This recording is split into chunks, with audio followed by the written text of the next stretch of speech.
I'm just going to do a quick 20 to 25-minute presentation about product-led onboarding and really insightful things that I've heard around, what things you've done to improve your onboarding. I'm going to talk a little bit about this process that we've applied to a lot of companies here at ProductLed to help them improve their onboarding experience. Just as Philip mentioned, I worked with hundreds of companies. Wes Bush, the CEO of ProductLed, and I worked with companies like Mixpanel, Ubisoft, and OutSystems to improve the onboarding. I also wrote this book that came out in June called ProductLed Onboarding. And just a little things some of the stuff I want to cover today is why user onboarding is so important. I know often as the Saas leaders, our priority is let's get more users, let's get our marketing and sales right, as well as let's implement this product roadmap. But when we forget onboarding, it's actually going to be super important here. I'm going to just share some data there. Then I'm going to share a very practical framework that we have applied to a lot of companies to improve onboarding experiences. And then I'll just share briefly the 6-step framework that I talked about in the book very, very quickly there. Let me start off with a story. When way back then, before I knew any other tool like Calendly to do scheduling, I also host a podcast show. And one of the things that I found very frustrating, and how many of you can relate, it might be a podcast show, but like trying to book a time with somebody who is a different time zone than you. And, you're trying to find that time, this 11 a.m. work, this 2 p.m., 5 p.m. It could be 3 or 4 emails before you actually find somebody. And I know you're probably wondering, Ramli, why did you just use Calendly? This is way before that. And somebody mentioned to me this new tool like 5 or 7 years ago. Hey, Ramli, have you thought about using Calendly at all? And I remember using this tool. It was super easy to use. And it got me to set up, connect my calendar, and then finally book a meeting with myself. I think that was interesting with the onboarding experience was they didn't try to get me to book a meeting with a guest or a sales lead. They wanted me to test it to myself first to make sure that it's working.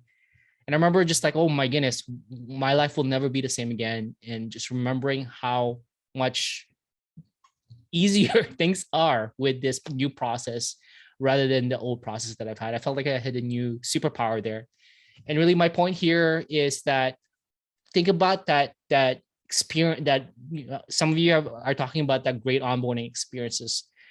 How many of you can just type in the comments like that, which product has a really great onboarding experience? I love to just know, like looking back, like which product just top of mind, like is it Slack, is it Miro?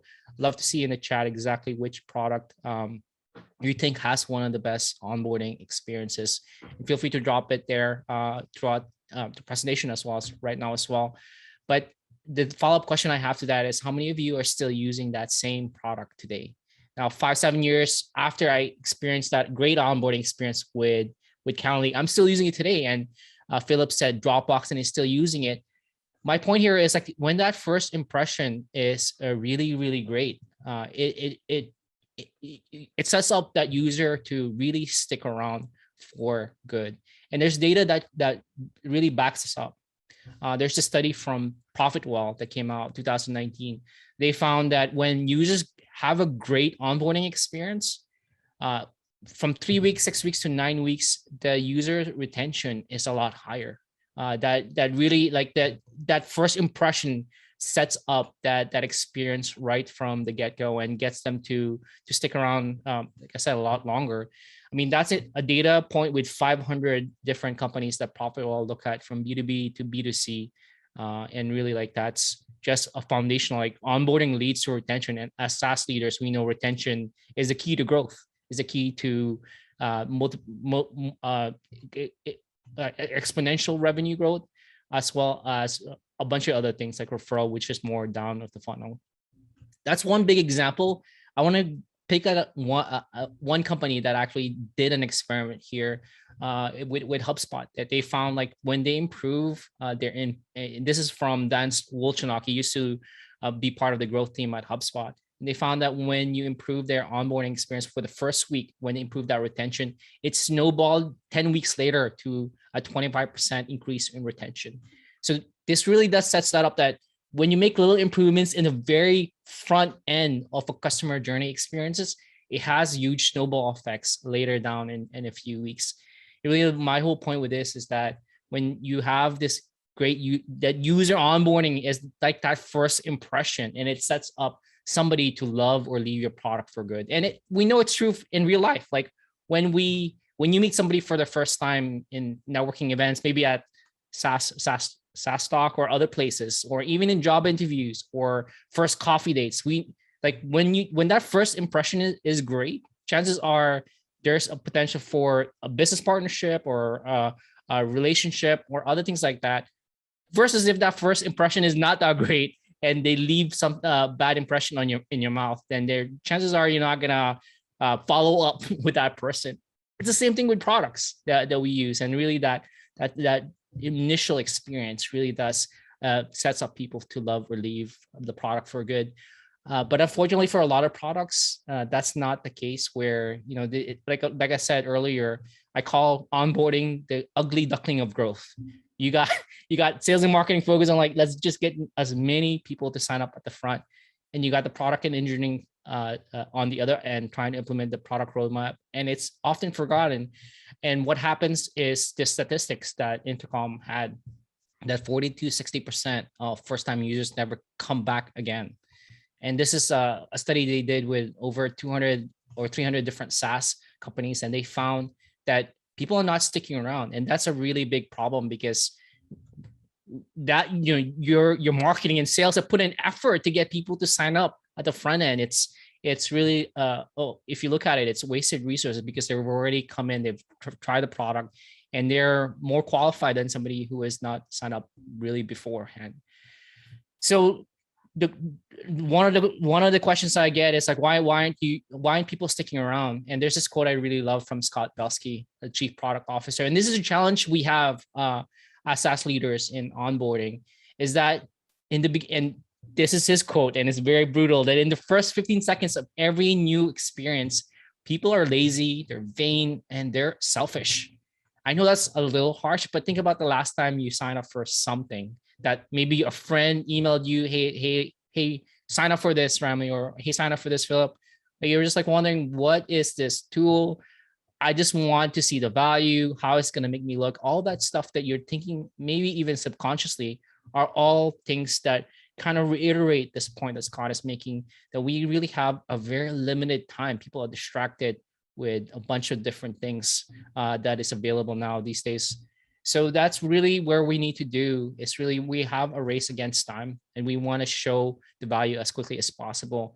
Really, the game that we're playing here with onboarding is something called time to value. If you're in product, or maybe you've heard this term before, time to value, it's a time that it takes for users to see or experience the value of your product. And the longer that it takes, usually it means that they're more likely than not going to stick around, just because, going back to what Scott said, they're impatient. They don't have a lot of time with that. So the question we have here is, how do we reduce that time to value? How do we get users to experience that value as quickly as possible? And the framework that we have here, and I'm going to be sharing a little worksheet that you can even share to your team around improving and reducing your time to value, is something called the bowling alley framework. If you've played bowling at all, or if not, it's pretty simple. What you do, simple in theory, but it's hard in practice. There's this 10 pins down this 60-foot lane. And what you want to do is knock down all those 10 pins with 8 to 10 pound bowling ball. And when you hit all those pins, that's a strike. And in this framework, a strike, or the first strike, is when users experience the value of your product for the first time. And in this framework, what we're trying to do is minimize or create the straight line onboarding experience, which is the minimum number of steps that users need to take to experience that value and get them to their first strike as quickly as possible. So this simple framework, it's this four-step framework. And once again, there's just a cheat sheet that you can grab here, that I'm just going to drop in the chat here, that you can download, and it has essentially all the steps that I'm going to be discussing. And I'll fill in a little bit more details here. But essentially, the first step to reducing the time to value is trying to understand what success is to the user. If we don't have that success date, we wouldn't know where to drive our users. It's like going on a road trip and not knowing where the destination is.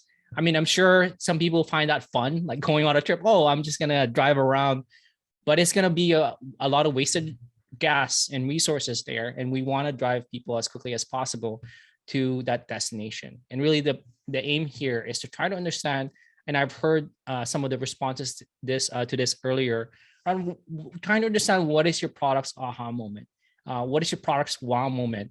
And I get asked this a lot as well, like what is my product's aha moment, Ramli?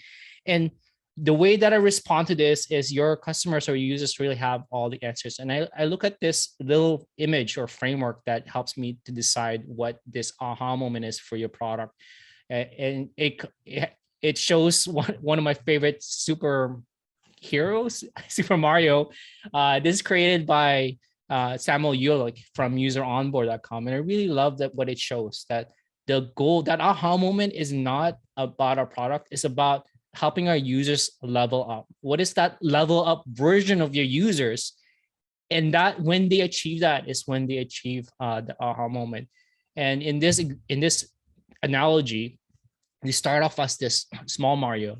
And when small Mario picks up this flower, he becomes this fireball spinning being that is able to beat his enemies and say, if you play the game before, to save Princess Peach essentially here. Often as leaders, we, and even product folks, we get so caught up with the product and really like, oh, the aha moment is the product, but really the aha moment rests with our users really leveling up with the product. My whole point with this is like we need to be driving users to that moment when their life changes for the better, when they become a better version of themselves essentially.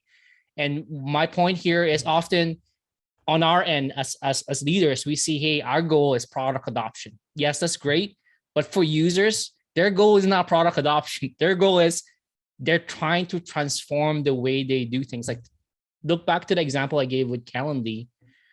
The way that I book meetings now with podcast guests or with clients or with sales prospects will never be the same after I use Calendly here.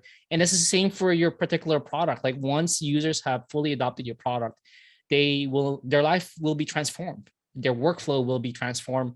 The question is, what does that transformation look like? And to answer that, I want to give like 3 concrete ways that users, the ways that products level up our users. And these 3 ways are ways to help you figure out exactly what that aha moment is for your product.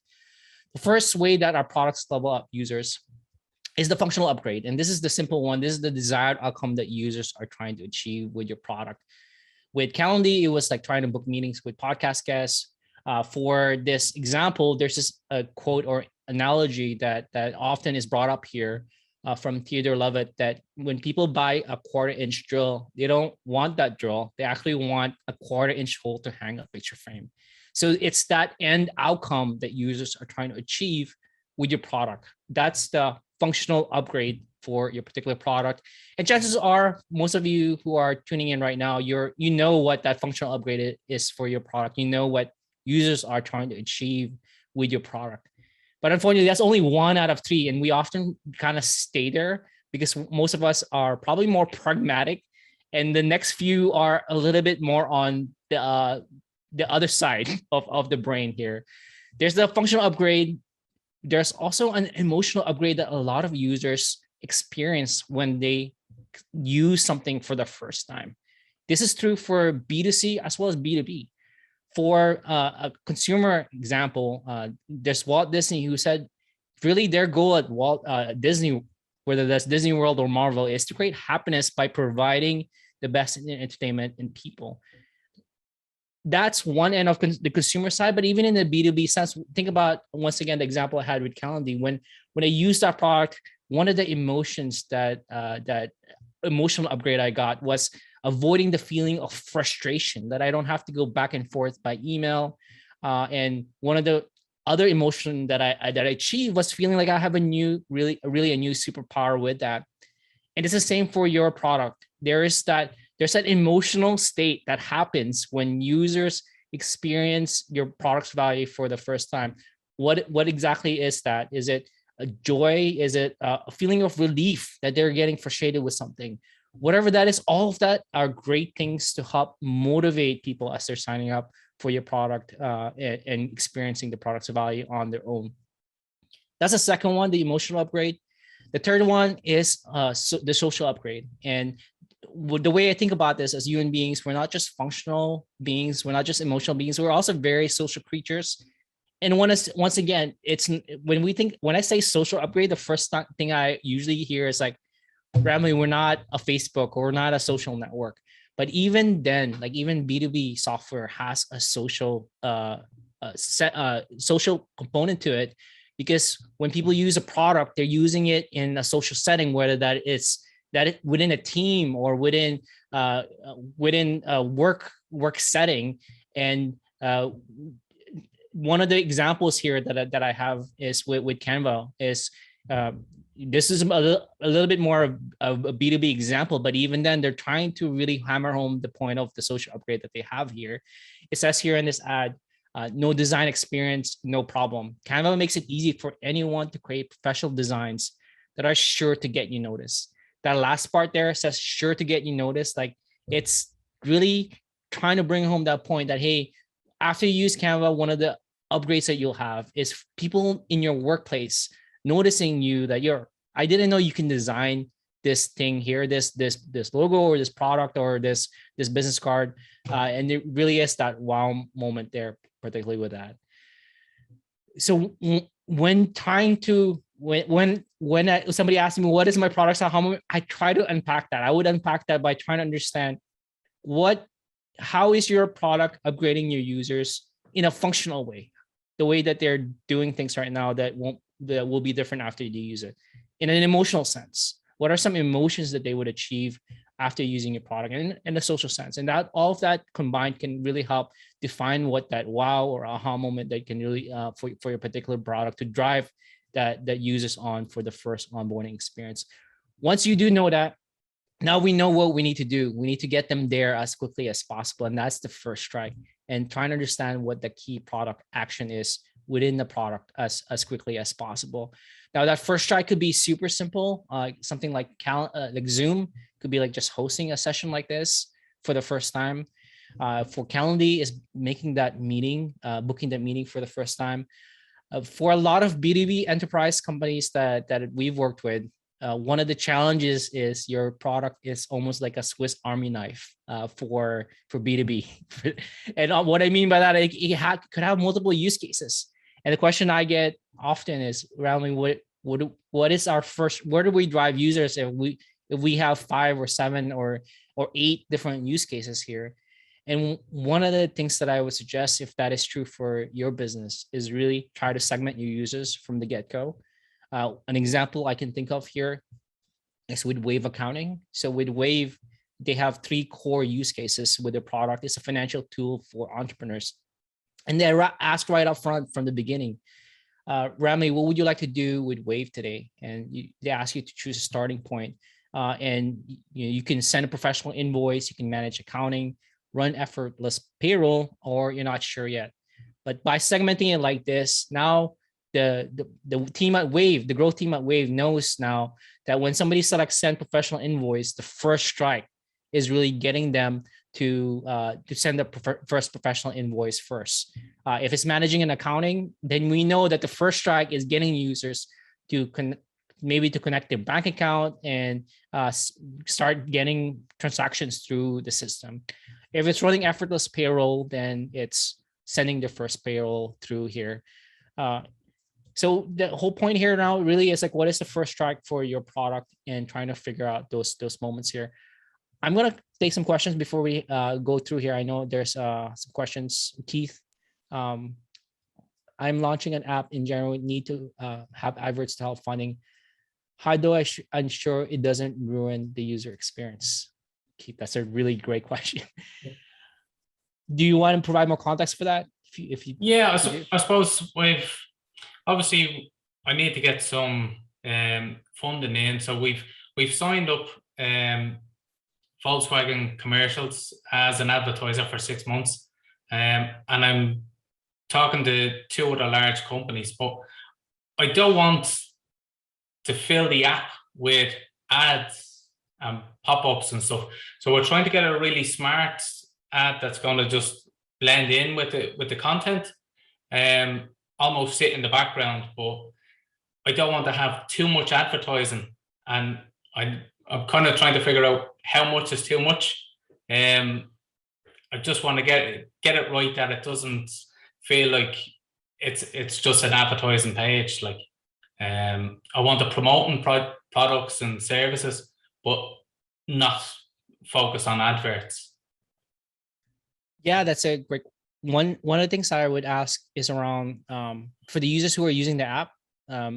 What I would try to do is get them to you experience win first before serving up the ad. So like showing them some, if I'm thinking like now, let's say Duolingo free, getting them to take a few language lessons before showing them an ad could be a one way to get them to stick around.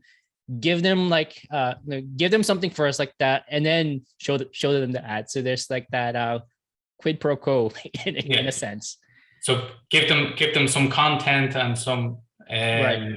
some steps or processes before we find the ads. Yeah, that's what I would do so that they can stick around for more of that value later on, so that they don't get scared away with the ad itself. Okay, thank you. No problem. Yeah, so there's another question here, Stephen. Any recommended reading or resources for warming up leads for Saas via messaging or emailing? LinkedIn is working very well for me, but I would like to augment and improve what I'm doing. Yeah, for emails, for onboarding emails, definitely check out Val Geisler. I know she was doing a lot of like onboarding emails. There's also just a quick plug for my book. I do talk about emails and communication there. It's in chapter 8 or 9, I believe. If you want, I can send over that chapter over to you as well, Stephen. Hopefully that answers some of your questions there. Awesome. Well, if there's any other questions, feel free to continue to drop the questions, and we'll take some moment to respond to those questions. Stephen, do you have anything else? Does that help? Yeah, that's brilliant. Thank you very much. Awesome.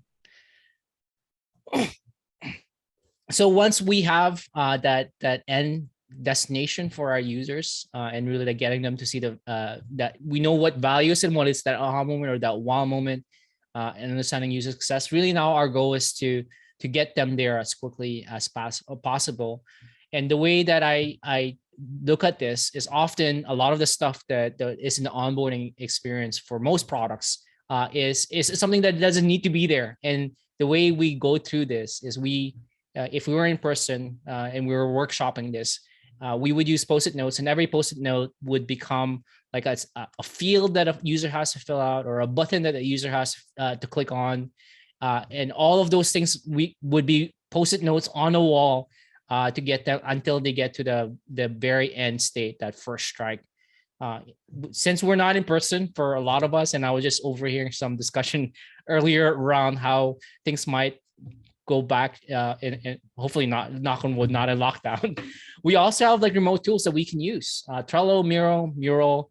I'm sure you can use Teamwork as well here. Like you can use like cards and things like that, really to map out every single step. Now is a card the user has to do. Like you're like really rigorously mapping out and like showing how many steps a user has to achieve to get them to their first strike.